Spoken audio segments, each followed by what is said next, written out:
अस्सलाम स्टूडेंट्स, इस वीडियो में हम पढ़ेंगे एक्सरसाइज 7.3 के क्वेश्चन 12 के रिमेनिंग पार्ट्स जो है हमारे पास पार्ट 7 से पार्ट 12 तक। पार्ट 7 है हमारे पास cos -450 डिग्री। cos -450 डिग्री हमने फाइंड करना है और इसे हम फाइंड करने के लिए ब्रेक कर लेंगे। मैं लिखती हूँ cos -450 degree is equal to cos को ब्रेक करेंगे -360 डिग्री -90 डिग्री किया जाए तो हमारे पास आ जाता है -450 डिग्री। इसे मैंने इस तरह से ब्रेक कर लिया। माइनस का साइन मैं कॉमन ले लेती हूँ तो मेरे पास आ जाता है +360 डिग्री और +90 डिग्री। अब यहाँ पे 360 डिग्री होता है हमारे पास 2 पाई या 2k पाई यानी 1 रेवोल्यूशन होती है, तो यहाँ पे मेरे पास आ जाएगा 2 पाई + 90 डिग्री। 2 पाई वाली टर्म इग्नोर होगी, cos -90 डिग्री आ गया मेरे पास। माइनस प्लस जो है माइनस का साइन आ जाएगा cos -90 डिग्री। तो अब cos 90 डिग्री क्या होता है हमारे पास? cos 90 डिग्री होता है हमारे पास 0, और जो अगर 0 होता है इसके साथ प्लस या माइनस का साइन को मीनिंग नहीं रखेगा, इसलिए हमें क्वाड्रेंट चेक करने की जरूरत नहीं पड़ेगी। हमारे पास इसका आंसर आ गया 0। अब अगर cos -450 डिग्री मेरे पास आया है, cos -450 degree is equal to cos -90 degree, और cos -90 डिग्री आया है 0 के इक्वल, तो इसका मतलब है cos -450 degree is also equal to 0, और ये हमारा आंसर है। पार्ट 8 देखते हैं। पार्ट 8 है हमारे पास tan -9 पाई। यहाँ पर इस क्वेश्चन को पाई में सॉल्व करना ही इजी होगा, हम इसको डिग्री में कन्वर्ट नहीं करेंगे। वो इसलिए क्योंकि अगर हम 9 पाई को डिग्री में कन्वर्ट करते हैं तो हमारे पास कुछ इस तरह की डिग्री आती है 1620 की डिग्री, यानी 1000 में डिग्री चली जाती है, और फिर हम इसकी रेवोल्यूशंस चेक करनी पड़ेंगी। तो इसके बजाय हम 9 पाई को ही लेकर सॉल्व करेंगे, और वो कैसे सॉल्व करते हैं वो देख लेते हैं। तो tan -9 पाई को मैं लिख देती हूँ tan -9 pi is equal to, इसको भी मैं ब्रेक करूंगी, और किस तरह से मैं इसको ब्रेक कर लेती हूँ, tan -8 पाई माइनस पाई। अब मैंने -8 पाई माइनस पाई में क्यों ब्रेक किया? -7 पाई -2 पाई में भी तो कर सकते थे। मुझे चाहिए था जो सबसे ग्रेटेस्ट इसमें इवन नंबर है, यानी 9 के पीछे ही जो आता है वो है हमारे पास 8। तो -8 पाई मैंने ले लिया, और फिर मेरे पास बच गया माइनस पाई। जब -8 पाई माइनस पाई किया जाता है तो वो इक्वल होता है -9 पाई के। अब नोट करें, मैंने आपको बताया 2 पाई इक्वल होता है फर्स्ट रेवोल्यूशन के, ये मैं आपको फर्स्ट पार्ट में बता चुकी हूँ, और वो इक्वल होता है 360 डिग्री के। और इसी तरह जो हमारे पास पाई होता है वो 180 डिग्री के इक्वल होती है, और वो हाफ रेवोल्यूशन होती है। यहाँ पे हमने क्यों लिया 8 पाई? क्योंकि हमारे पास 1 रेवोल्यूशन होती है 2 pi which is equal to 360 degree. तो अगर वो 2 पाई होती है तो 8 पाई में कितनी रेवोल्यूशंस होंगी? हमारे पास एक इवन नंबर आ गया, 2 पाई एक इवन नंबर है जितने में रेवोल्यूशंस होती हैं 1। अब 8 पाई में कितनी होंगी, तो वो हम इस तरह से लिख लेते हैं कि 2 पाई में कितनी रेवोल्यूशंस हों कि हमारे पास 8 पाई बन जाए। तो 4 × 2 पाई हमारे पास हो सकता है 8 पाई, यानी 4 रेवोल्यूशंस अगर कर ली जाएं तो वो हमारे पास 8 पाई बनेगा, इसलिए मैंने इसको 8 पाई में ब्रेक किया। अब यहाँ पर मैं क्या करती हूँ कि माइनस का साइन कॉमन ले लूँगी, मेरे पास आ जाएगा tan -8 पाई प्लस पाई, मेरे पास ये आ गया। फिर मैं क्या करती हूँ tan माइनस, अब 8 पाई को 2k पाई के फॉर्मूले में भी लिखा जा सकता है, 2k यानी जितने टाइम्स रेवोल्यूशन हुई है 4 टाइम्स हुई है पाई। नोट करें 2 × 4 × पाई करते हैं तो हमारे पास 8 पाई ही आता है, तो उसको बस ब्रेक करके लिखा फॉर्मूले में। प्लस हमारे पास जो टर्म बच गई यहाँ पे पाई बचे हैं। पाई किसे कहते हैं? हम पाई कहा जाता है 180 डिग्री को, तो यहाँ पर मैं सिंपली 180 डिग्री भी लिख सकती हूँ, या सिंपली पाई का साइन पुट कर दिया। तो इस टर्म को तो हम इग्नोर करते हैं, मेरे पास tan माइनस प्लस जो माइनस आ जाएगा माइनस पाई आ गया, और पाई की वैल्यू हमारे पास टेबल में है, और वो है मेरे पास tan पाई जो होती है हमारे पास होती है 0। tan 180 डिग्री 0 होता है, तो यहाँ पे tan -पाई का आंसर आ जाएगा 0। हमें क्वाड्रेंट चेक करने की ज़रूरत नहीं पड़ी क्योंकि आंसर हमारे पास 0 आ गया, और 0 के साथ साइन कोई मीनिंग नहीं रखता। अगर tan -पाई 0 आया है तो tan -9 पाई भी 0 होगा, क्योंकि tan -9 पाई को हम इसके इक्वल ला रहे थे, और tan -9 पाई इक्वल आ गया tan पाई के, और वो इक्वल है 0 के। इसका मतलब है tan -9 पाई का आंसर है 0। पार्ट 9 देखते हैं। पार्ट 9 में हमारे पास cos -5 पाई ओवर 6, यहाँ पे हम -5 पाई ओवर 6 को डिग्री में कन्वर्ट कर लेंगे।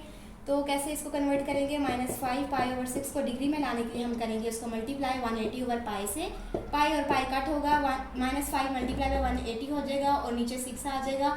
6 और 180 की कटिंग होगी, 180 30 बन जाएगा। 6 मल्टीप्लाई 160, 6 मल्टीप्लाई बाय 30 180 होता है। और फिर हमारे पास -5 मल्टीप्लाई 30 आ जाएगा, -5 मल्टीप्लाई बाय 30 करते हैं तो -150 आ जाएगा।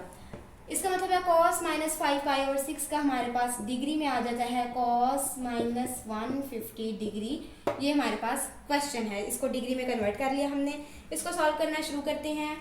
नोट करिए, मैं आपको पहले भी बता चुकी हूँ फर्स्ट पार्ट में इस वीडियो के कि 150 डिग्री और 120 डिग्रीज भी कुछ जनरल एंगल्स हैं जिनकी वैल्यूज़ आप अपने टेबल में इंक्लूड कर सकते हैं, लेकिन मैंने इंक्लूड नहीं की। अब अगर हमारे पास -150 डिग्री आ ही गया तो इसको सॉल्व करने का दूसरा तरीका भी है, वो ये मेरे पास कि इसको मैं ब्रेक करूँगी। cos -150 degree is equal to cos -180 degree plus 30 degree. -180 plus 30 किया जाए तो हमारे पास आ जाता है -150। तो इसको मैं ये भी लिख सकती हूँ। अब यहाँ पे मैं क्या करती हूँ, cos माइनस का साइन कॉमन लिया, मेरे पास आ गया 180 डिग्री माइनस 30 डिग्री। फिर क्या करते हैं, 180 डिग्री को तो हम इग्नोर कर सकते हैं, वो किस तरह से, cos माइनस 180 डिग्री होता है पाई, इसको पाई लिखा, -30 डिग्री और पाई को इग्नोर किया तो cos माइनस माइनस हो जाएगा आपस में मिलके प्लस और 30 डिग्री।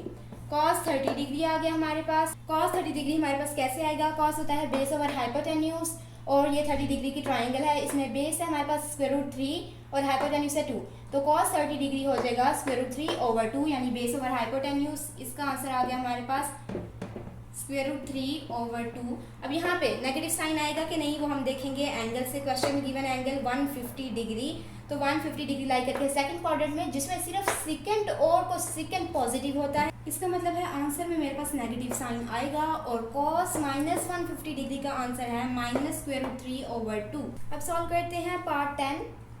पार्ट 10 है हमारे पास sine 7 pi over 6। 7 pi over 6 को कन्वर्ट कर देंगे एंगल में, डिग्री में, तो 7 पाई ओवर 6 को डिग्री में कन्वर्ट करने के लिए हम 7 पाई ओवर 6 को मल्टीप्लाई करेंगे 180 ओवर पाई से।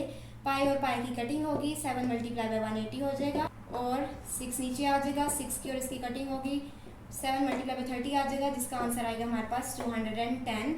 इसका मतलब है साइन 7 पाई ओवर 6 जो हमारे पास गिवन है वो इक्वल है साइन 210 डिग्री, जिसे हमने फाइंड करना है। अब इसे फाइंड करने के लिए दो तरीके हम कर सकते हैं। नोट करें, अगर हम 360 डिग्री यूज़ करते हैं और 210 को ब्रेक करने के लिए, तो मेरे पास जो बाकी की एंगल बच जाएगी वो आ जाएगी 150 डिग्री। और अगर मैं 180 डिग्री को यूज़ करती हूँ तो मेरे पास बाकी एंगल आएगी 30 डिग्री, और 30 डिग्री ज़्यादा जनरल एंगल है 150 से जो मेरे पास पहले से टेबल में गिवन है, इसलिए मैं यहाँ पर 180 डिग्री को यूज़ कर लेती हूँ। आप दोनों में से कोई भी यूज़ कर सकते हैं। तो इसको कैसे सॉल्व करेंगे, पहले हम इसको ब्रेक करके लिखेंगे।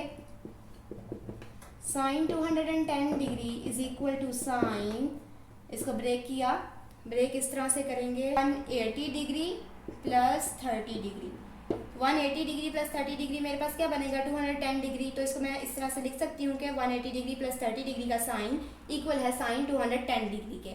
अगर 360 डिग्री के साथ मुझे करना होता तो मैं लिखती 360 डिग्री माइनस 150 डिग्री इक्वल है 210 डिग्री के, और फिर मैं माइनस 150 डिग्री को 180 डिग्री के साथ यूज़ करके 30 डिग्री से फाइंड भी कर सकती थी, लेकिन 180 डिग्री ज़्यादा करीब है 210 के, तो ये हमारे पास ईजी होगा सॉल्व करना। तो इसको मैं आगे लिखती हूँ साइन 180 को मैंने लिख दिया पाई प्लस 30 डिग्री, और पाई को हम इग्नोर करेंगे, मेरे पास आ गया है साइन 30 डिग्री। साइन 30 डिग्री हमें चाहिए, साइन होता है हमारे पास परपेंडिकुलर ओवर हाइपोटेन्यूज, और यहाँ पे इस ट्रायंगल में परपेंडिकुलर है 1, हाइपोटेन्यूज है 2, 1/2 होता है साइन 30 डिग्री, इसको मैं लिखूँगी 1/2। अब हमारे पास ये आ गया, इसको हमने देखना है कौन से क्वाड्रेंट में लाई करता है। 210 जो है 210 हमारे पास लाई करता है थर्ड क्वाड्रेंट में, जिसमें सिर्फ tan और cot पॉजिटिव होते हैं, यानी हमने साइन फाइंड किया तो साइन तो नेगेटिव होगा, इसलिए साइन 30 डिग्री का आंसर है -1/2। हम नेगेटिव का साइन आंसर में लगाएंगे। पार्ट 11 है हमारे पास cot 7 पाई ओवर 6। अभी हमने 7 पाई ओवर 6 की एंगल फाइंड की, और 7 पाई ओवर 6 इक्वल होता है 210 के। इसका मतलब है cot 7 पाई ओवर 6 हमारे पास गिवन है cot 210 डिग्री, जिसे हमने सॉल्व करना है। इसे सॉल्व करने के लिए हम सेम वही स्टेप करेंगे। हम क्या करते हैं, पहले लिख लेते हैं कि cot 210 degree is equal to 1 over tan 210 degree. ठीक है, हमारे पास ये क्या होता है, cot जो होता है इन्वर्स होता है tan का, या tan इन्वर्स होता है cot का। तो cot 210 डिग्री इक्वल होगा 1 ओवर tan 210 डिग्री के। फिर हम पहले tan 210 डिग्री फाइंड कर लेते हैं। tan 210 डिग्री हमने फाइंड करनी है। इसको मैं ब्रेक करके किस तरह से लिखूंगी, उसी तरह से कि 180 डिग्री प्लस 30 डिग्री होता है हमारे पास 210 डिग्री, और यहाँ पे 180 को मैंने लिखा पाई और उसको कर दिया मैंने इग्नोर, और मेरे पास आ गया tan 30 डिग्री। अब tan 30 डिग्री फाइंड करना है। tan 30 डिग्री हम फाइंड करेंगे, यहाँ से ये tan होता है परपेंडिकुलर ओवर बेस, परपेंडिकुलर है 1, बेस है square root 3। tan 30 degree equal होता है 1 ओवर स्क्वायर रूट 3 के।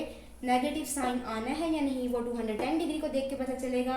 210 डिग्री लाई करती है थर्ड क्वाड्रेंट में, और थर्ड क्वाड्रेंट में tan और cot पॉजिटिव होते हैं। इसका मतलब है आंसर जो है हमारे पास वो पॉजिटिव ही रहेगा, इसके साथ नेगेटिव साइन नहीं आएगा। अब tan 30 डिग्री का ये आंसर है। cot tan का चूँकि इन्वर्स होता है तो हम लिख सकते हैं cot is equal to square root 3 over 1, और स्क्वायर रूट 3 ओवर 1 का मतलब है स्क्वायर रूट 3। या हम इसमें भी इसको पुट कर सकते हैं, 1 ओवर tan 210 की जगह हम पुट करेंगे 1 ओवर स्क्वायर रूट 3, क्योंकि tan 30 डिग्री यानी tan 210 की भी यही वैल्यू आई है हमारे पास। tan 210 को हमने फाइंड किया और उसकी वैल्यू हमारे पास आ गई 1 ओवर स्क्वायर रूट 3। तो यहाँ पे tan 210 डिग्री की जगह मैं पुट कर देती हूँ 1 ओवर स्क्वायर रूट 3। ये स्क्वायर रूट 3 ऊपर वाले 1 से जाके मल्टीप्लाई होगा और मेरे पास आएगा square root 3 over 1 is equal to square root 3। इस तरह से भी आप आंसर लिख सकते हैं। अब हम देखते हैं पार्ट 12। पार्ट 12 है मेरे पास cos 225 डिग्री। 225 डिग्री को सॉल्व करना है, इसको ब्रेक करेंगे। मैं लिख लेती हूँ cos 225 degree is equal to, cos को ब्रेक करूँगी, cos मेरे पास आ जाएगा 180 डिग्री प्लस 45 डिग्री। 180 प्लस 45 किया जाता है तो वो 225 बनता है। तो 225 डिग्री इक्वल होगा 180 डिग्री प्लस 45 डिग्री के। यहाँ पे मैं क्या करती हूँ, 180 को लिख दिया पाई प्लस 45 डिग्री, और फिर यहाँ पे पाई को इग्नोर कर दिया, मेरे पास आ गया cos 45 डिग्री। cos 45 डिग्री को सॉल्व करेंगे। cos होता है मेरे पास बेस ओवर हाइपोटेन्यूस, और 45 डिग्री की ट्राइंगल मेरे पास ये बेस है 1 और हाइपोटेन्यूस है स्क्वायर रूट 2। तो cos 45 डिग्री इक्वल होता है 1 ओवर स्क्वायर रूट 2 के। अब यहाँ पे नेगेटिव साइन आएगा या नहीं वो हम इस एंगल से देखेंगे। 225 डिग्री जो है लाई करती है थर्ड क्वाड्रेंट में। थर्ड क्वाड्रेंट में सिर्फ tan और cot पॉजिटिव होते हैं, यानी cos नेगेटिव होता है। तो आंसर में मेरे पास नेगेटिव साइन आएगा, और ये मेरे पास आंसर है cos 225 डिग्री का। उम्मीद है ये एक्सरसाइज क्लियर है। अपनी फीडबैक कमेंट्स में ज़रूर दीजिएगा।